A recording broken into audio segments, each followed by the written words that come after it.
Wanita Jatim, balik lagi nih di kamar ganti. Ya, kamar ganti kali ini saya akan ajak Anda untuk ngobrol bareng sama mantan pelatih fisik timnas U19 yang dulu.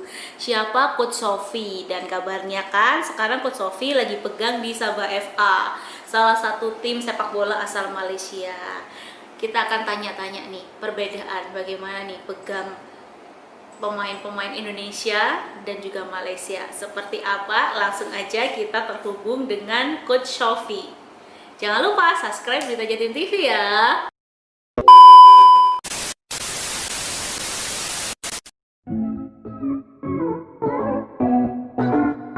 Oke. Apa kabar Coach? Alhamdulillah kabar baik, Mbak E. Kerasan Coach di Malaysia Coach? Alhamdulillah. Antara kerasan, kangen itu sama-sama karena plan sesuai dengan plan sama keluarga saya kan rencana 3 bulan sekali mau balik kan. Ya, karena Tapi pandemi. karena pandemi nggak bisa balik. Oke. Berarti ini sudah lebih dari 3 bulan Coach di Sabah? Wih, hampir sudah 10 bulan nih, Mbak. Belum pulang? Sejak Piala Gubernur belum pulang. Belum pulang. Semangat Coach. Coach, ini saya mau tanya. Siap. Siap, Selama di Sabah nih Coach. Iya. Ini kan pandemi juga. Iya. Nah, kalau di Indonesia kan liganya kan masih dihentikan. Nah, kalau Sabah sendiri seperti apa? Kalau di Malaysia itu nggak ada masalah, Mbak. Tapi kita juga ngikuti SOP-nya Kerajaan Negeri Malaysia. Gitu. Jadi kita bermain melihat situasi zone itu zone merah atau zone hijau. Nah, kalau zone merah kita tidak boleh bertanding di situ, tapi kita bertanding dipindahkan di lain tempat yang mempunyai tingkat COVID rendah. Oke, tapi kalau di Sabah sendiri kondisinya gimana, Coach? Untuk Sabah bulan ini kondisinya sangat drop, Mbak, sangat buruk. Oke. Kita per hari bisa sampai 600 sampai 700.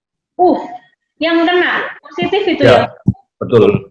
Nah, terus untuk mengantisipasi sendiri, Coach, antisipasi latihan fisiknya sendiri kayak gimana, Coach? Kalau Coach Sofi dari latihan kemarin itu dan beberapa pertandingan. Kita kemarin dapat maklumat dari Kerajaan Sabah, kita tidak boleh training, Mbak. Tidak boleh training, Coach? Iya. Terus dalam artian bagaimana, Coach, ini latihan sehari-hari? Kita rencananya yang pertandingan terakhir itu kita nggak ada latihan, langsung pertandingan. Tapi selama bulan Maret sampai bulan Agustus latihan seperti biasa? Latihan seperti biasa. Setelah ada gelombang kedua COVID, kita tidak boleh latihan. Jadi semua lockdown. Jadi sekarang ini kita masih lockdown, Mbak. Kita masih lockdown. Iya. Tapi kalau dari segi fisik mereka, dengan kondisi dari bulan Maret sampai bulan Agustus kemarin, itu seperti apa anak-anak Coach? Kalau kita kemarin terakhir sebelum start kembali Liga, kita ada beberapa riset yang saya lakukan kan, termasuk kita melihat VO2 max-nya bagaimana, terus dan lain-lain lah. Tapi kalau secara VO2 max sih tidak ada masalah, Pak. Secara fitness, secara pribadi lah, secara kondisi. Tapi yang akan menjadi problem ini fitness pertandingan. Nah, fitness pertandingan tidak punya kita. Iya. Fitness pertandingan, kalau fitness pertandingan kan beda dengan fitness individu secara pemain kan. Iya. Kalau kita bicara fitness pertandingan kan secara tim kan. Nah, sebelum liga bergulir, kita juga kesulitan untuk melakukan uji coba. Jadi lebih training sendiri-sendiri ya? Iya, kita banyak game internal aja sesama tim. Gitu, Mbak. Tapi kalau kayak tes rapid, swab itu diberlakukan rutin nggak sih, Coach, di sana? Kalau tes swab, setiap kita mau ke Semenanjung, kita akan wajib melakukan tes swab. Jadi dalam 1 bulan ini, hitung ini sudah dicolok 4 kali, Pak. ceritanya itu. Lumayan ya berarti. Tapi setidaknya di sana tuh kompetisi masih jalan, Coach. Jadi Betul, betul. Alhamdulillah. Alhamdulillah. Di iya. sini kompetisi itu jalan, gaji tetap normal, nggak ada pemotongan. Nah, itu. Tapi kalau Ada plus. dari segi psikis pemain sendiri, Coach, mempengaruhi nggak sih kayak fisiknya mereka dengan kondisi yang seperti ini? Pengaruh banget, Mbak. Pengaruh. Ya. Secara psikis, ya. Ada Pengaruh banget. Kayak pemain yang parno gitu, Coach? Salah satu ya pemain yang satu apartemen saya itu, pemain impor saya yang dari Afrika itu. Asing ya, Coach ya? Kalau intinya every time situasi kayak begini, bisa-bisa gila saya jam dari apartemen saya gitu. Kan kita nggak boleh kemana-mana, Pak. Kita hanya duduk diam di rumah aja. Dari apart nggak bisa ya, nggak boleh ya? Nggak boleh. Kita mau lari-lari di depan, di bawah apartemen, di parkir, itu security, pihak keamanan melarang. Berarti di Sabah itu termasuk lebih ketat dari Indonesia ya, Coach ya? Kalau dibilang masalah ketat, bukan ketat, Mbak. Tapi apa ya? Di sini memang mengikuti undang-undang yang berlaku di setiap negeri-negerinya masing-masing. Dia takut dengan undang-undang karena dendanya juga bukan main, Mbak. Kalau kita didenda 1.000 ringgit, sekitar 3,5 juta kan? Setengah ya, sama kayak 3,5 juta. Itu plus kurungan 6 bulan, Mbak. Pakai kurungan, Coach. Betul. Lumayan berarti ya, Coach ya. Saya pernah cerita ke Pak Miftah itu kan, ke Mas Miftah Jawa Pos itu. Saya tuh orangnya yang paling nakal. Saya nggak betah di rumah, jujur. Tapi saya jalan aja gitu. Sampai ditangkap polisi. Tangkap polisi. Ya untung aja lah. Kereta saya kan ada stikernya Safa kan. Kut, itu ya juru latte ya? Iya. Kenapa? Ya saya pura-pura aja. Saya dari farmasi, beli obat-obatan gitu. Padahal cuma jalan-jalan. Biar nggak stres ini pikiran. Tapi kalau di daerah sana meskipun untuk mencari makan kan nggak masalah kan, Coach, keluar? Untuk mencari makan, lockdown yang pertama kemarin nggak boleh, Pak. Yang buka hanya supermarket, ya. Jadi kita tuh harus menyimpan bahan makanan di rumah. Kita. Iya, paham. Iya, benar-benar. Kalau kita nggak menyimpan bahan makanan di rumah, habislah kita. Iya. Kalau saya lihat sih kayaknya lebih ini, Coach, ketat di sana dibanding di Surabaya, Coach. Banget, Mbak. Banget. Masih keluar-keluar. Iya. Banget. Saya bilang kalau di Sabah, di Malaysia, khususnya di Malaysia itu sangat ketat banget, Mbak. Sangat ketat banget. Kalau ke kota berapa jam, Coach? Ke Bukit Bintang, Coach? Kalau saya kan Sabah ke Bukit Bintang ya kita harus flight dulu, Mbak. Nggak bisa jalur darat ya? Nggak bisa. Nggak ada. Kita harus melewati Brunei, kita melewati Sarawak, melewati Natuna, baru sampai ke Johor. Kayak ini ya, kayak Bukit Bintang ke Pinang ya? Iya. Dulu ya. Oke. Pokoknya kita jauh banget lah, jauh banget, Mbak. Jauh banget. Padahal itu udah negara beda sama Indonesia. Coach, kalau melihat kan Coach Sofi kan sempat hijrah dari Indonesia ke Malaysia nih, Coach ya. Kalau dari segi kualitas pemain nih secara fisik nih, Coach, gimana, Coach? Perbedaan antara pemain Indonesia sama pemain Malaysia itu ada yang beda nggak sih kalau dari segi fisik?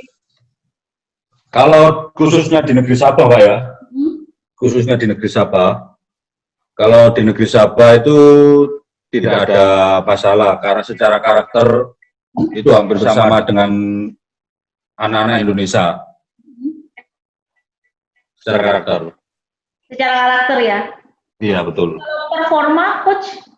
Sama. Kita, kecuali Semenanjung, Mbak ya. Kita berbicara Sabah. Sabah karena apa? Rata-rata banyak pemain yang keturunan Indonesia di sini. Di situ? Iya. Betul. Jadi masih ini ya, pembawaannya masih sama ya? Betul, Pak. Tapi kalau pola latihan sendiri, Coach? Kalau pola latihan kita mengenalkan metode yang baru yang apa yang kita pelajari di Indonesia, Pak. Jadi kita implementasikan ke sini. Kalau di sini secara bicara pemain itu cepat lari, fighting, bertarung itu karakternya sama dengan Indonesia, sama. Nggak Sama. jauh. Nggak jauh. Beda dengan anak Semenanjung loh, Pak. Anak Semenanjung berbeda. Iya. Berbeda. Gimana? Nah, Dan di Malaysia ini untungnya itu banyak ras, iya. termasuk ras India, ras Melayu, ras Cina. Dia Iya, tuh suka bermain bola. iya. Bedanya Suka bermain bola. kalau di Indonesia itu ras Cina jarang ada yang jadi pemain bola. Betul. Jadi secara kita lihat fisik, Iya. besarnya kan berbeda-beda. Kan Gitu. waktu Sabah sparring di Indonesia kan ada beberapa kebanyakan dari Asia Timur, maksudnya keturunan Korea gitu, Coach. Betul, Pak. Itu maksudnya yang bikin beda di sana itu lebih banyak keturunan yang main dibanding Indonesia gitu. Jadi kayak Sabah gitu kan, beberapa pemain flanknya atau sayapnya banyak yang diambil nasional tim karena rata-rata punya kecepatan. Gimana nih rasanya setelah pegang di Indonesia pegang timnas, terus ke negeri seberang pegang liga profesional nih, Coach? Pertama ya memang semua kan impian seorang pelatih, Mbak. Bisa berkarir di luar negeri. Ya. Khususnya kita mendapat kepercayaan kan dari negara tetangga dan kita bisa melihat, kita bisa mengukur lah bagaimana kemampuan diri kita lah, gitu, Mbak. Iya. Itu aja. Tapi Coach, satu-satunya visio dari Jawa Timur nih yang sudah hijrah ke luar negeri. Ya, salah satunya itu, Mbak. Mungkin dulu kan belum banyak yang mengenal saya lah, Mbak. Ya. Jadi saya berpikir gini, setelah di nasional tim, masa saya harus kembali ke tim Liga Indonesia dulu ya. Siapa tahu nanti ada tawaran dari luar gitu kan. Saya juga punya banyak rekan lah di luar kan gitu ya. Alhamdulillah kok. Sebelum pertandingan kualifikasi Piala AFC itu yang terakhir itu, Mbak, saya dapat telepon dari manajer negeri Sabah ini, kerajaan. Berarti tawarin langsung ya, Coach ya? Iya, tapi mungkin beliau dari rekom debut saya, Kurniawan. Gitu. Jadi saya telepon, ya udahlah, saya ambil dulu lah kesempatan ini. Nah, ini kesempatan kan tidak akan pernah datang kedua kali, Pak. Iya, udah. Gitu. Ya udah, akhirnya ya udahlah. Saya bukan melihat besar atau kecilnya gaji, saya lihat yang saya terima setidaknya ya cukup lah, oke, ya itu. Coach, tapi kan ngelihat karakter anak-anak pemain timnas dulu itu kan manja-manja ya, Coach ya, Indonesia itu anaknya. Kalau dibilang manja, tidak, Mbak. Tidak. Manjanya itu lebih kayak bukan ke faktor latihan, kayak faktor kesehari-hari. Mereka tuh gampang akrab banget gitu kan sama pelatih-pelatih, Coach. Oh iya, betul. Kalau di Sabah sendiri karakter anak-anak Malaysia itu seperti apa sih, Coach? Sama. Sama ya? Iya. Dan di negeri Sabah sini orang Indonesia lebih dihargai, Mbak. Dihargai banget, betul. Iya.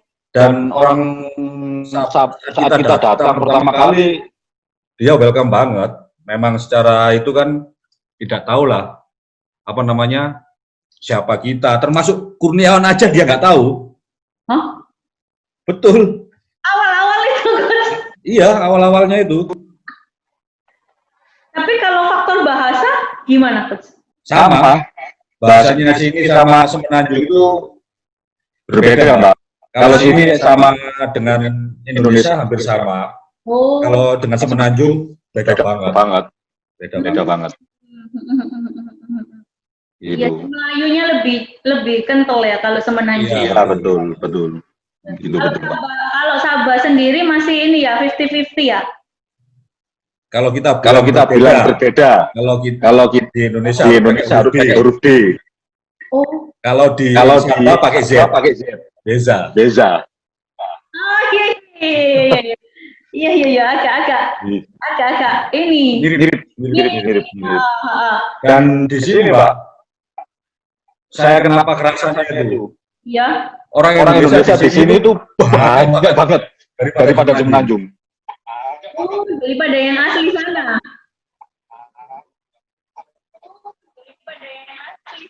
Iya, banyak. Sini yang paling utama itu banyak yang jualan kedai. Oh, berarti kayak ini ya, Coach. Kayak di Johor Bahru itu juga banyak orang Indonesianya, Coach. Ah ya, di sini semuanya orang kedai itu orang Indonesia, Mbak. Oh. Orang Sabah itu paling suka makan di kedai orang Indonesia. Iya, iya. Coach, terakhir nih, Coach. Ada sedikit. Nggak apa-apa juga. Lah sekarang ini udah nggak ada aktivitas apa-apa, sudah finish. Ya Malaysia sudah kita nggak boleh ikut. Harapan untuk sepak bola Indonesia dong, Coach. Harapannya semoga secepatnya kayak sebagai PT Liga ya memberikan regulasi atau SOP, Mbak, untuk pertandingan. Yang terpenting itu SOP-nya. Itu supaya bisa diikuti seluruh tim, bagaimana prosedurnya, dan Liga itu bisa kembali, dan harapannya semua tim Liga Indonesia itu mematuhi SOP yang dibuat. Karena masalah COVID ini masalah yang cukup berat, sesuatu yang tidak bisa terlihat, tetapi bisa membahayakan kesehatan kita, Mbak. Dan kenapa harus bergulir Liga? Karena kita bisa memantau itu, Mbak, pemain-pemain U20 untuk persiapan apa namanya Piala Dunia itu yang paling penting. Ya, kan kita harus punya match pertandingan anak-anak itu kan. Jangan sampai anak-anak itu menuju Piala Dunia tidak ada pertandingan sebelumnya, hanya uji coba di nasional tim aja kan. Ya. Gitu. Ya, siap-siap. Makasih ya, Coach. Ya. Sama-sama, Mbak. Salam buat teman-teman portal berita. Siap. Makasih banget. Oke, selalu maksimal. Ya. Siap.